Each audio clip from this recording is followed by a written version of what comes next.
দরদির আমার, এই ওসমান হাদি ভাইকে হত্যা করা হয়েছে। এদের টার্গেট কি জানেন?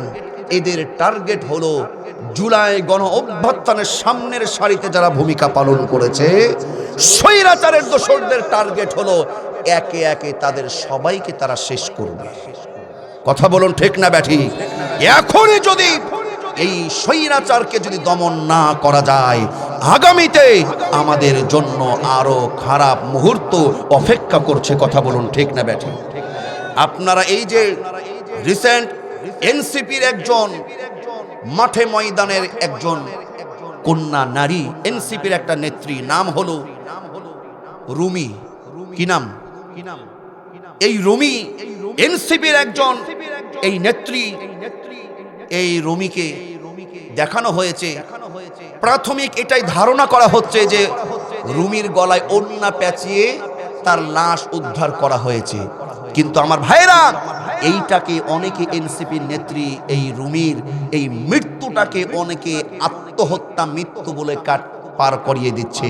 কিন্তু আসলে এই ধারণাটা ভুল। এই ধারণাটা কি? এই ধারণাটা ভুল।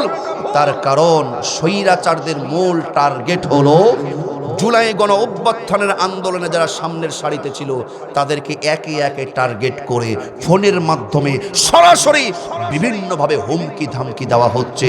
যেই রুমি এই নেত্রীর কথা বলছি, এনসিপির এই রুমি, এই বোন, এই রুমিকে একাধিকবার হুমকি দেওয়া হয়েছে এবং সেই হুমকির সম্মুখীন হয়ে এই বোনটা একাধিকবার সে জিডি করেছে, থানায় জিডি করেছে, এই জিডি আছে। তারপরেও সেই দিকে কোনো তদন্ত করা নাই। আমার ভাইরা, স্বৈরাচাররা কোনোভাবে এই রুমিকে, এই বোনকেও, এনসিপির নেত্রীকেও তারাই কিন্তু দুনিয়া থেকে বিদায় করেছে। কথা বলুন ঠিক না ব্যাঠি? এই জন্য সময় এসেছে, দল মত নির্বিশেষে সময় এসেছে সকল দলাদলি, সকল ভেদাভেদ ভুলে গিয়ে ঐক্য হয়ে, এক হয়ে দিনের জন্য, ইনসাফ প্রতিষ্ঠার জন্য আমার ভাইয়েরা ঐক্য হয়ে স্বাধীনতা রক্ষার জন্য আমাদের মাঠে ময়দানে কাজ করতে হবে। আর একবার বলুন কথা ঠিক না ব্যাঠি? আওয়াজ দিয়ে বলুন কথা ঠিক না ব্যাঠিক? দরদিরা আমার, যদি দেশের এই দেশটাকে যদি স্বৈরাচার মুক্ত করতে চান, এই দেশে বসে থেকে ভারতের কেউ দালালি করবে, হিন্দুস্তানের কেউ দালালি করবে, বাংলাদেশের মানুষ সেটা মেনে নিবে না। কথা বলুন ঠিক না ব্যাঠি? বাংলাদেশে থাকতে হলে বাংলাদেশের মানুষের প্রেম, মাটির প্রেম দিলে সর্বোচ্চ রাখতে হবে। আর দেশের বাইরে থেকে কেউ ষড়যন্ত্র করবে, আর এই ষড়যন্ত্রের ফাঁদে আপনি যদি পা দেন তাহলে আপনিও কিন্তু সেই গর্তে পড়বেন। কথা বলুন ঠিক না ব্যাঠিক? আজকে এনসিপির নেত্রী রুমি হত্যা হয়েছে। আমার ভাইয়েরা, কালকে ইনকিলাবের মুখপাত্র আমার ওসমান হাদি ভাই খুন হয়েছে। আগামী কালকে টার্গেট আপনি অথবা আমি। কথা বলুন ঠিক না ব্যাঠি? তবে ওই সমস্ত ভীতুদেরকে, ওই সমস্ত কুলাঙ্গারদের উদ্দেশ্যে এটাই বলতে চাই, আমার হাদি ভাইকে যারা খুন করেছেন তারা মনে করে না যে তারা দুনিয়া থেকে বিদায় করে হাদিকে বিদায় করেছে, হাদির সব শেষ। বরং নাই, আমার হাদি ভাই মৃত্যুবরণ করে নাই। আমার বিশ্বাস, আমার হাদি ভাইয়ের তামান্না, শাহাদাতের তামান্না আল্লাহ কবুল করেছে।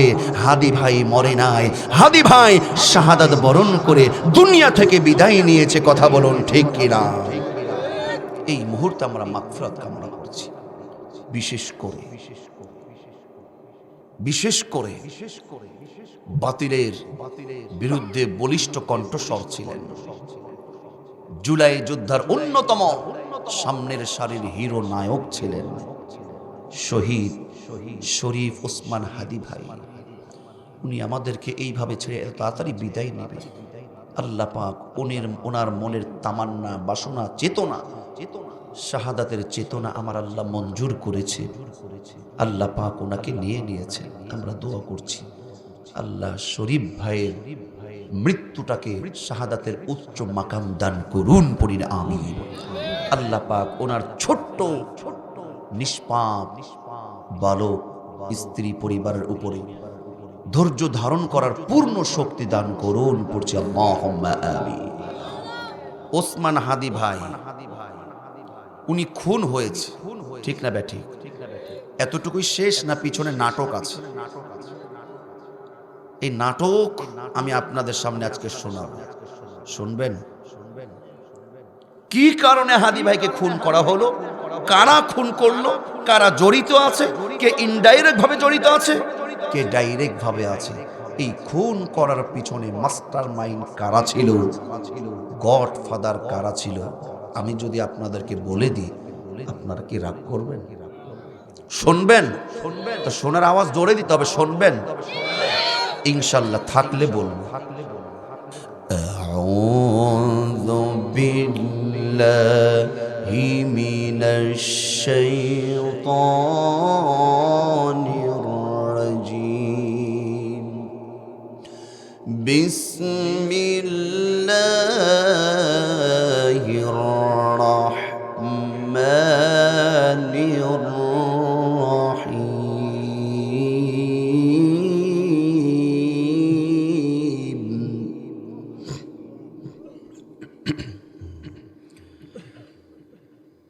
يا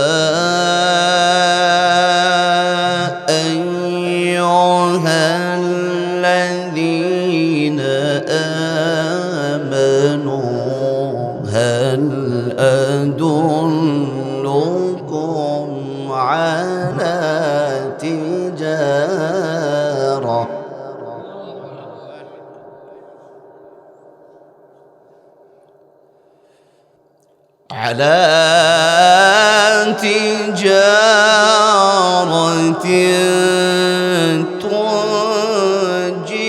تنجيكم من عذاب أليم.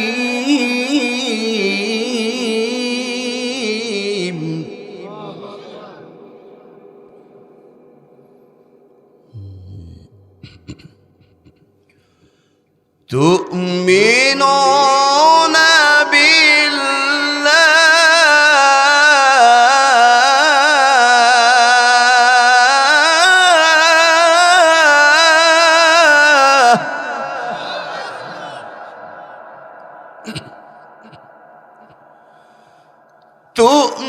تؤمنون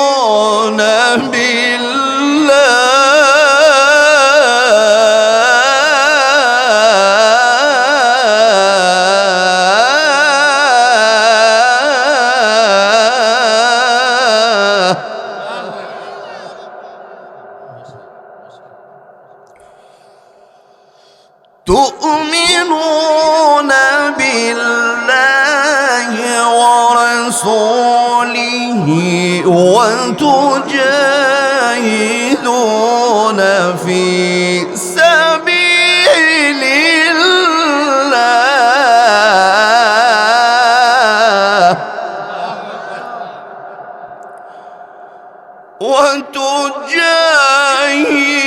وتجاهدون في سبيل الله بأموالكم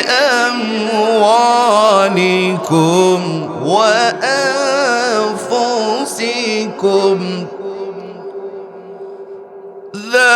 ذلكم خير لكم إن كنتم تعلمون.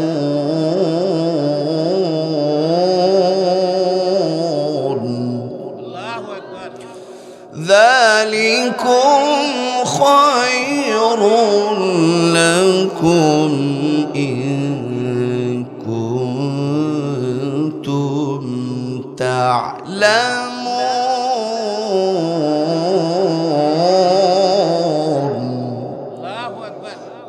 ذلكم خير لكم إن كنتم تعلمون. صدق الله العظيم.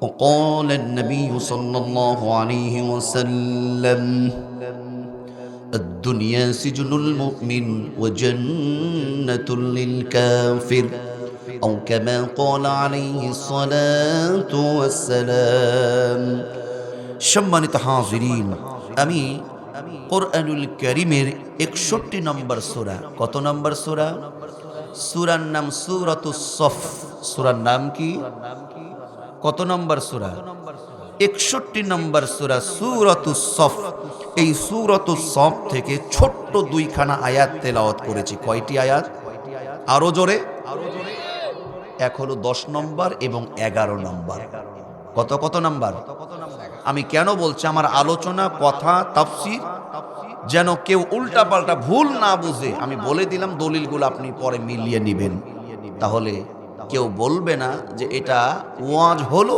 নাকি ওয়াশ হলো অনেকে বলে কি বলে না তবে বলুন তো কত নম্বর সূরা 61 নম্বর সূরার নাম সূরাতুস সফ আচ্ছা ঠিক আছে সূরাতুস সফ সূরার নাম কি কত নম্বর আয়াত 10 11 হ্যাঁ 61 ওটা হলো সূরার নাম্বার মাশাআল্লাহ এটাও ঠিক আছে আর আয়াত নাম্বার হলো 10 11 এই দুইটা আয়াতে আমার আল্লাহ রাব্বুল আলামিন কেবলমাত্র শুধুমাত্র মানুষদের মধ্য থেকে এক শ্রেণীর মানুষদের বিষয়ে কথা বলেছেন এইখানে মুনাফিক মুশরিক কাফের বেঈমানদের জন্য নয় শুধুমাত্র ইয়া আইয়ুহাল্লাযীনা আমানু কাদের বিষয়ে কথা বলেছেন গভীর মনোযোগ দেবেন আল্লাহ সুবহানাহু ওয়া তাআলা এইখানে তিনি কি বলেন ইয়া আইয়ুহাল্লাযীনা আমানু হাল আদুল্লুকুম আলা তিজারাতিন তুনজিকুম মিন আযাবিন আলীম যারা আল্লাহু আকবার বললেন না পরশুদিন বলে নেবেন কিন্তু নাকি আজকে বলা দরকার আল্লাহু আকবার বলেন সবচাইতে বড় কে আল্লাহু আকবার অর্থ কি আল্লাহ মহান আল্লাহ বড় আল্লাহকে বড় বলতে আমাদের কোনো আপত্তি আছে যখন আমি কোরআনে টান মারব জবান ছেড়ে আল্লাহু আকবার বলা যাবে আমার সাথে যত আপনি আল্লাহু আকবার বলবেন তেলাওয়াত আলোচনা তত মনোমুগ্ধকর হবে ইনশাআল্লাহ আমার আল্লাহ বলেন ইয়া আইয়ুহাল্লাযীনা আমানু হে ঈমানদারগণ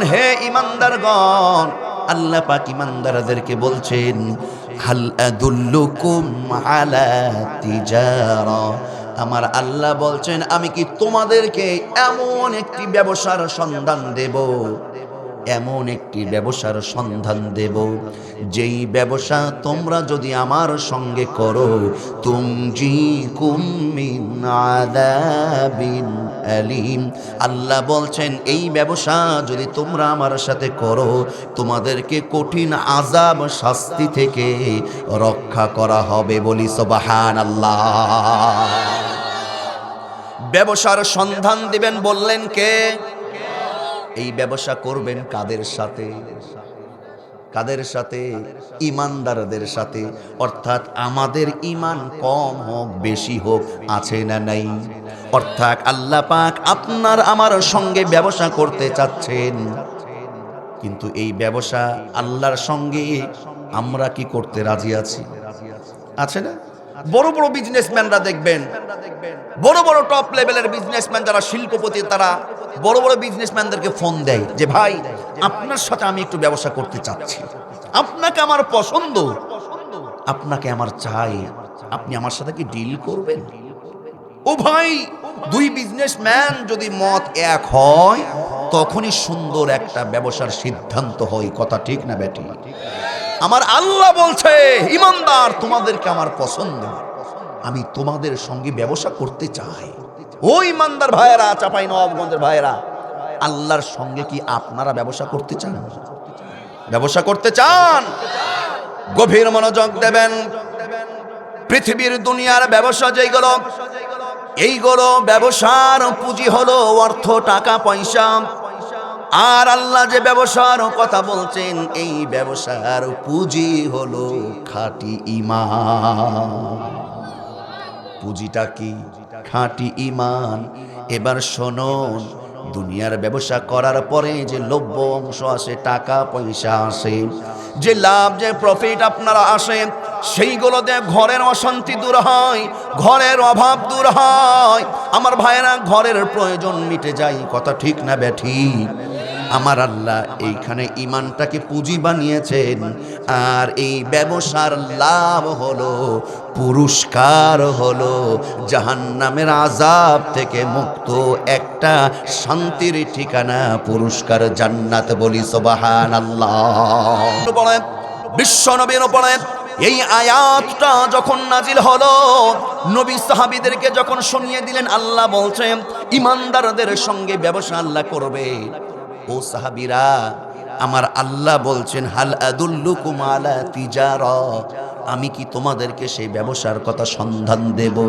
আমার নবী যখন সাহাবীদের সামনে এই কথা বললেন, মুসলমান ঈমানদার সাহাবীরা তখন আল্লাহর নবীকে বললেন, ইয়া রাসূলুল্লাহ, ইয়া হাবিবাল্লাহ, বলুন বলুন, এই ব্যবসা আমরা করতে চাই, সেই ব্যবসার সন্ধানটা আমাদেরকে দিয়ে দেয়।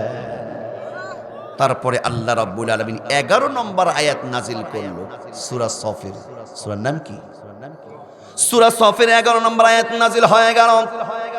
এবার আমার আল্লাহ ব্যবসার শর্ত দিয়েছেন। এইখানে ব্যবসার শর্ত রয়েছে 3টি। আরো জোরে কয়টি? জোর হলো না, কয়টি?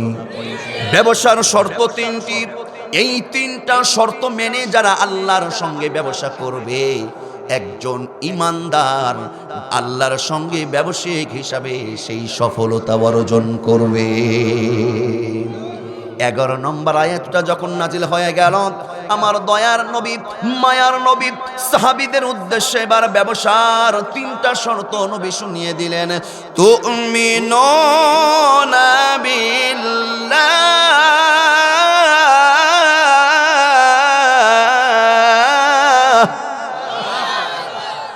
تؤمنون بالله ورسوله وتجاهدون في سبيل الله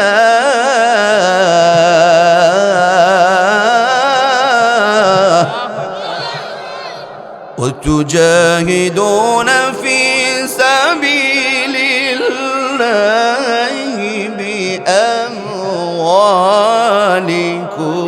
وأنفسكم।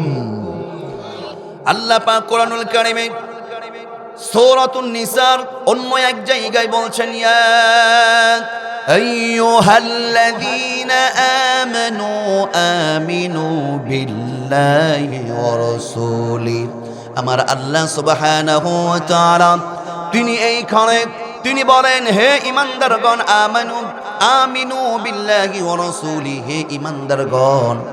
আবারও বলছেন, ঈমানদারগণ ঈমান আনো আল্লাহর উপরে এবং রাসূলের উপরে। বলি সুবহানাল্লাহ।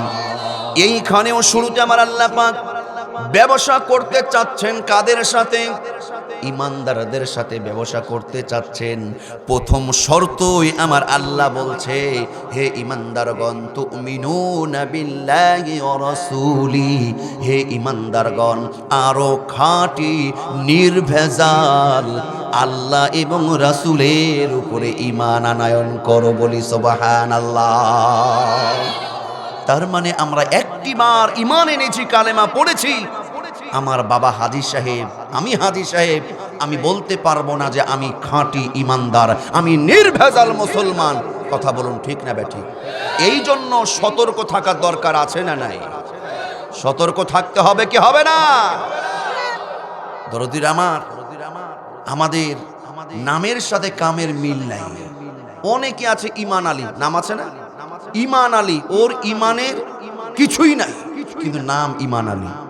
নাম দেখবেন ফজর আলী, কি নাম? ফজরের নামাজে মসজিদে নাই। আছে না নাই? নাম আতর আলী। আরে বাপরে বাপ, গায়ে দুর্গন্ধ যারা ভিড়া যায় না, নাম আবার আতর আলী। নামের সাথে কামের মিল আছে। নাম খোকা মিয়া, ৮৬ বছরের বুড়া। নাম ফকির মিয়া, ঢাকা রাজধানীতে কয়েকটা বাড়ি। ফকির নাম কি? নামের সাথে কামের মিল আছে। দরদের আমার, আমাদের অবস্থা যে এইরকম। আমরা সুন্নতে খাতনা দেওয়া মুসলমান, আমরা রবীন্দ্রনাথ ঠাকুরের মতন দাড়ি রাখা মুসলমান, আমরা গরুর গোশত খাওয়া মুসলমান, কিন্তু একজন খাঁটি ইমানদার মুসলমানিত হওয়ার জন্য যেই যোগ্যতা, যেই গুণ ধারণ করা, বরণ করা, মেনে নেওয়ার দরকার, আমরা অনেকেই এখনো খাঁটি ইমান আনয়ন করতে পারি নাই। কথা বলুন ঠিক না ব্যাটি? একজন খাঁটি ইমানদার সে কখনো, একজন খাঁটি ইমানদার সে কখনো নামাজ ছাড়তে পারে না। একজন খাঁটি ইমানদার আল্লাহর বান্দি কখনো বেপরদায় চলতে পারে না। একজন খাঁটি মুমিন মেম্বার, চেয়ারম্যান, এমপি, মন্ত্রী কখনো ওজনে কম দিতে পারে না, খাদ্যে ভেজাল দিতে পারে না, জনগণের গম চাউল চুরি করতে পারে না। কথা বলুন ঠিক না ব্যাটি? তার কারণ কেন পারে না? আল্লাহ বলেন আস-সারিকু ওয়াস-সারিকাতু ফাকতাউ আইদিয়াহুমা। কোরআনের বিধান, আল্লাহর ফয়সালা হলো, কেউ যদি চুরি করে, ডাকাতি করে, আস-সারিকু ওয়াস-সারিকাতু, তার হাতটা কি করো, কেটে দাও। এই বিশ্বাসও আমাদের নাই, এই বিচারও আমাদের দেশে নাই। কথা বলুন ঠিক না বেটি? এই জন্য ১ নম্বর, আমি বেশি কথা বলতে চাচ্ছি না, ১ নম্বর হলো আরো খাঁটি ঈমান আনতে হবে। যেই ঈমান আমার ভাইরা, যেই ঈমান শুধু মসজিদে নয়, যেই ঈমান শুধু মাহফিলে নয়, যেই ঈমান দিয়ে আপনার ঘরে, পরিবারে অর্থনীতি, পরিবার নীতি, সমাজনীতি, রাজনীতি, সাহাবীদের মতন ঈমান, আবু বকর, ওমর, ওসমান, আলী রাদিয়াল্লাহু তাআলা আনহুর মতন খাঁটি ঈমান দিয়ে বাকি জীবনটা পরিচালনা করতে হবে। কথা বলুন ঠিক কিনা? ১ নম্বর শর্ত হলো আল্লাহ, আল্লাহ রাসূলের উপরে খাঁটি ঈমান আনতে হবে। ২ নম্বর শর্তটা কি শুনুন, আল্লাহ সুবহানাহু ওয়া তাআলা বলেন, যারা ১ নম্বর গুণটা অর্জন করবে, আল্লাহ আল্লাহ রাসূলের উপরে খাঁটি ঈমান আনতে পারবে, ২ নম্বর গুণটা, ৩ নম্বর গুণটা, এই ২টা গুণ তাদের অর্জন করা সহজ হয়ে যাবে।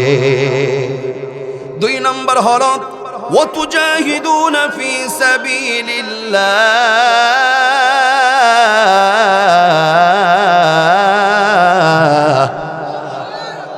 ২ নম্বর হলো আল্লাহর রাস্তায় জিহাদ করবে, আল্লাহর রাস্তায় লড়াই করবে, জান এবং মাল দিয়ে। বলি সুবহানাল্লাহ। খাঁটি ইমানদার মুসলমান ছাড়া আল্লাহর রাস্তায় জিহাদ করতে কে পারবে? আরো আওয়াজ দেবেন, চড়তে পারবে? কোরআনুল কারীমে সূরাতুস সফের ১০ এবং ১১ নম্বর আয়াত আমার আল্লাহ পাক এইখানে তিনি বলছেন, তুমিনুনা বিল্লাহি ওয়া রাসূলিহি ওয়া তুজাহিদুনা ফি সাবিলিল্লাহ, ফি সাবিলিল্লাহি বিআমওয়ালিকুম ওয়া আনফুসিকুম। চিৎকার করে বলি আল্লাহু আকবার। আচ্ছা বলুন তো, আল্লাহর সঙ্গে যে ব্যবসা আমরা করতে চাচ্ছি, ব্যবসার শর্ত কয়টি? 3টি শর্ত। ১ নম্বর হলো তুমিনুনা বিল্লাহি ওয়া রাসূলিহি, আল্লাহ এবং আল্লাহর রাসূলের উপরে পরিপূর্ণ ঈমান আনতে হবে। ২ নম্বর হলো ওয়া তুজাহিদুনা ফি সাবিলিল্লাহ, আল্লাহর রাস্তায় জিহাদ করতে হবে। জান ১ নম্বর হলো জান, ২ নম্বর হলো মাল দিয়ে। বলি সুবহানাল্লাহ। যারা আল্লাহর রাস্তায় জিহাদ করে, জান এবং মাল দিয়ে জিহাদ করতে তারাই পারে ইমানের বিষয়ে খাঁটি মুমিন ইমানদার যারা হতে পারে, কথা বলুন ঠিক না বেটি? দরদিরা আমার, এবার খেয়াল করুন, আল্লাহ সুবহানাহু ওয়া তাআলা সূরাতুল হুজুরাতের 15 নম্বর আয়াত, এই আয়াতে আল্লাহ রাব্বুল আলামিন তিনি বলেন খাঁটি ইমানদার কারা, খাঁটি মুমিন কারা? ইন্নামাল মুমিনুনা আল্লাযীনা আমানু বিল্লাহি ওয়া রাসূলিহি সুম্মা লাম ইয়ারতাবু ওয়া জাহাদু বিআমওয়ালিহিম ওয়া আনফুসিহিম ফি সাবিলিল্লাহ। আল্লাহ বলেন মুমিন তো তারাই যারা, ইন্নামাল মুমিনুনা আল্লাযীনা আমানু বিল্লাহি ওয়া রাসূলিহি, আল্লাহ এবং আল্লাহর রাসূলের উপরে ঈমান আনলো, ঈমান আনার পরে সুম্মা লাম ইয়ারতাবু, আর কোনো সন্দেহ পোষণ করলো না, ওয়া জাহাদু বিআমওয়ালিহিম ওয়া আনফুসিহিম ফি সাবিলিল্লাহ, প্রয়োজনে তারা জান মাল দিয়ে আল্লাহর রাস্তায় জিহাদ করলো। আমার আল্লাহ বলছেন উলাইকা হুমুস সাদিকুন।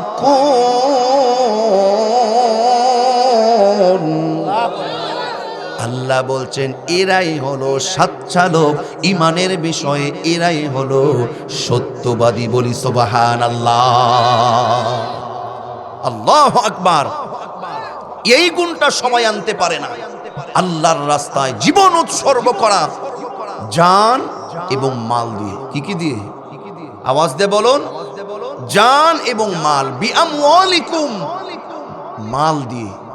আল্লাহ ব্যবসা করতে চাচ্ছেন, 2 নাম্বার হলো মাল দিয়ে আল্লাহর রাস্তায় জিহাদ করতে হবে। আল্লাহ পাক ধন দৌলত অনেককে দিয়েছে, কিন্তু দান করার মতন মন মানসিকতা অনেককেই দেয় নাই। কথা বলুন ঠিক না বেটি? আর অনেকে কৃপণ তো এইরকম আছে যে হুজুর মাল দিব না, জান দিলে চলে যা, জান চলে যাক। 1 ইঞ্চি মাটি 1000 টাকা আমার পকেট থেকে আপনি নিতে পারবেন না। এইরকম ব্যক্তিও আছে না নাই? চাঁপাই নবাবগঞ্জে নাই, সব ঢাকায়। আমার ভাইয়ারা সব জায়গায় আছে। শোনন, তবে নবীর সাহাবীরা বিআমওয়ালিকুম, কেমন নিজের মালগুলো আল্লাহর রাস্তায় উৎসর্গ করেছেন খেয়াল করুন। এটা হলো ব্যবসার 2 নম্বর শর্ত। আল্লাহ পাক আপনাকে আমাকে যে রিজিক দিয়েছে, ধন দৌলত দিয়েছে, এইগুলো প্রয়োজনে মসজিদ, মাদ্রাসা, ইসলামের কাজে, দ্বীনের কাজে, আল্লাহর পথে ব্যয় করার দরকার আছে না নাই?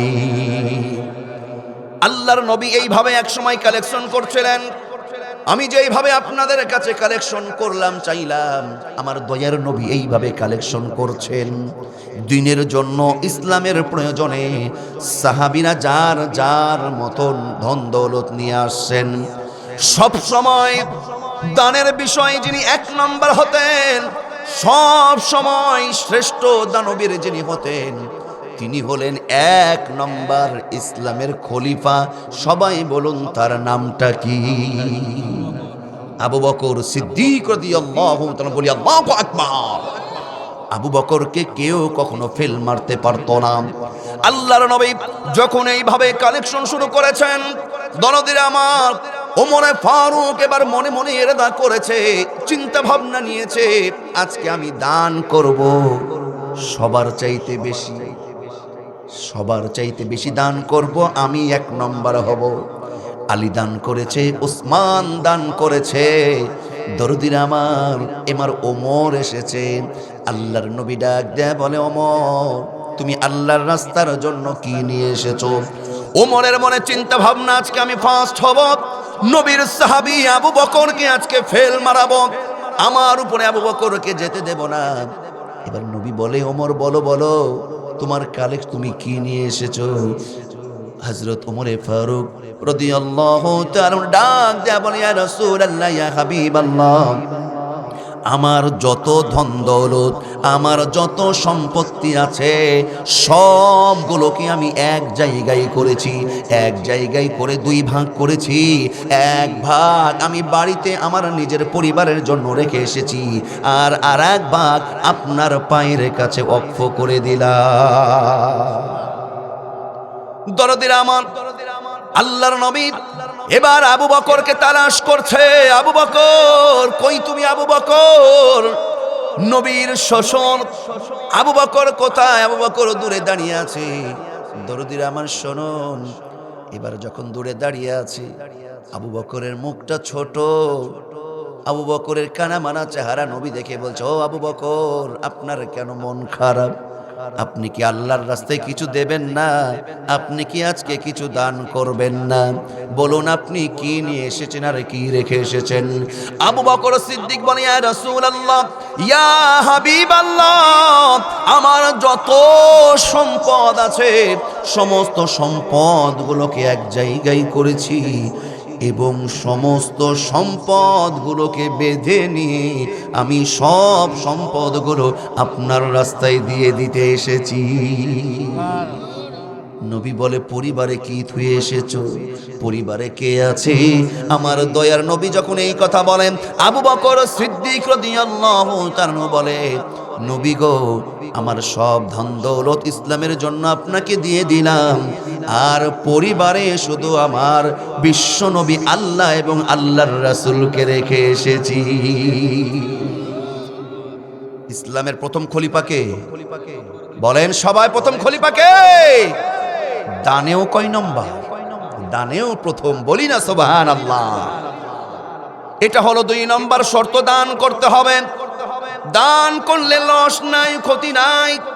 মান যাল্লাযী ইয়াশফাউ ইনদাহু ইল্লা বিইذনি। আমার ভাইরা, মান জাআ বিল হাসানাতি ফালাহু আশরু আমসালিহা। দুনিয়াতে যে একটা নেক আমল করে, একটা দান করে, আমার আল্লাহ দুনিয়াতে কম পক্ষে তার 10 গুণ প্রতিদান দিয়ে দেয়। এবার খেয়াল করুন, 3 নম্বর শর্ত হলো, আমার আল্লাহ পাক বলেন, বিআমওয়ালিকুম ওয়া আনফুসিকুম। ব্যবসার 3 নম্বর এবং কঠিন শর্ত হলো, তারা আল্লাহর রাস্তায় শুধু মাল দিয়ে নয়, আল্লাহর রাস্তায় জান জীবন দিয়ে তারা জিহাদ করবে, লড়বে, কখনো মারবে, কখনো নিজেরাও মরবে। বলি সুবহানাল্লাহ। আমরা এই 3টা কাজ করতে চাই। এই করা 3টা কাজ করার আমার ইচ্ছা আছে। খেয়াল করুন, 1 নম্বর হলো আল্লাহ রাসূলের উপরে খাঁটি ঈমান। কি খাঁটি? 2 নম্বর আল্লাহর রাস্তায় দান সদকা করা। 3 নম্বর হলো আল্লাহর রাস্তায় জীবন দিয়ে জিহাদ করা। বলি আল্লাহু আকবার। যারা জীবন দেবে আল্লাহর রাস্তায়, যারা জীবন দেবে তাদেরকে মৃত বলা যাবে না, নিষেধ করেছেন কে? যারা আল্লাহর রাহে জীবন দেয় তারা মৃত নয়। কথাটা মোল্লার নয়, কথাটা কার? 2 নম্বর সূরা সূরাতুল বাকারার 154 নম্বর আয়াত, হেফজ কোরআনের 2 নম্বর পারা 2 নম্বর পৃষ্ঠার নিচ থেকে 4 নম্বর লাইন দেখবেন, আল্লাহ বলেন, ওয়ালা তাকুলু লিমান ইউকতালু ফি সাবিলিল্লাহি আমওয়াত বাল আহইয়াউ ওয়ালাকিন লা তাশউরুন।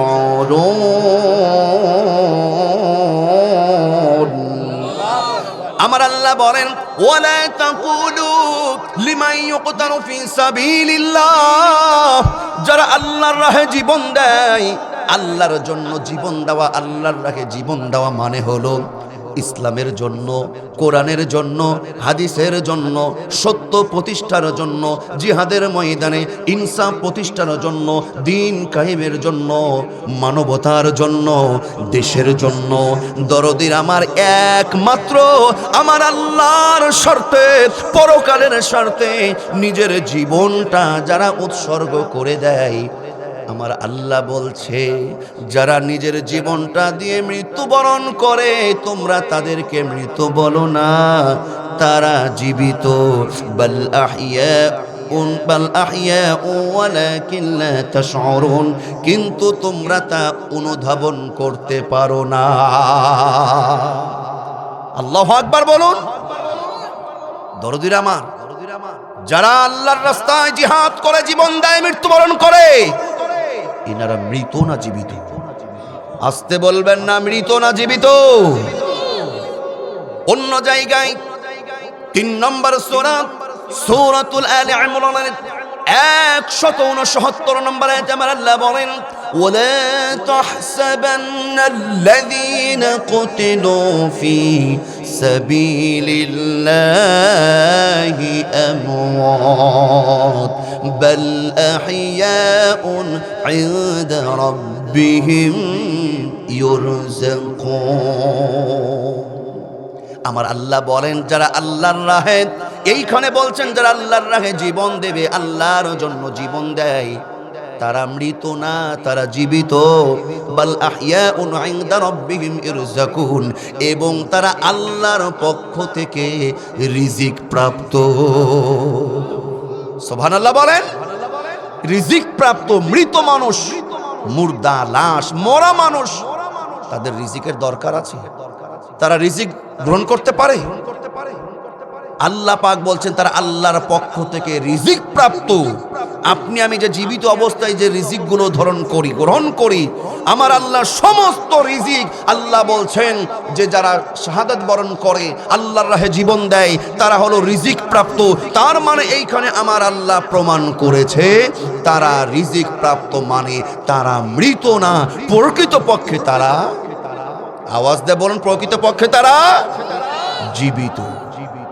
কোরআনুল কারীমের 2 নম্বর সূরা, সূরা বাকারা নাম কি? সূরা বাকারা যে 154 নম্বর আয়াত, ওয়ালা তাকুলু লিমান ইয়াকতালু ফি সাবিলিল্লাহি আমওয়াত বাল আহইয়াউ ওয়ালাকিন লা তাশউরুন। এই আয়াতটা কখন নাজিল হয়েছে জানেন? যখন বদরের যুদ্ধ কায়েম হয়। বদরের ময়দানে মুহাজির 6 জন সাহাবী এবং আনসার 8 জন সাহাবী, মোট কয়জন? 14 জন সাহাবী যখন শাহাদাত বরণ করলেন, তখন কিছু কিছু মানুষ এই কথা বলছিল, হাই রে হাই, এরা এত তাড়াতাড়ি দুনিয়া থেকে বিদায় নিল, দুনিয়ার ভোগ বিলাস আনন্দ কিছুই সারা করতে পারল না, তারা এইভাবে দুনিয়া থেকে চলে গেল, এইভাবে মৃত্যুবরণ করলো। আমার আল্লাহ তখন এই আয়াতটা নাজিল করেছেন, ওয়ালা তাকুলু লিমান ইউকতালু ফি সাবিলিল্লাহি আমওয়াত, যারা আল্লাহর রাহে জীবন দিয়েছে এরা মৃত নয়, এরা হলো কি? জীবিত। বাল আহইয়াউ ওয়ালাকিন লা তাশউরুন, কিন্তু তোমরা সেটা অনুধাবন করতে পারো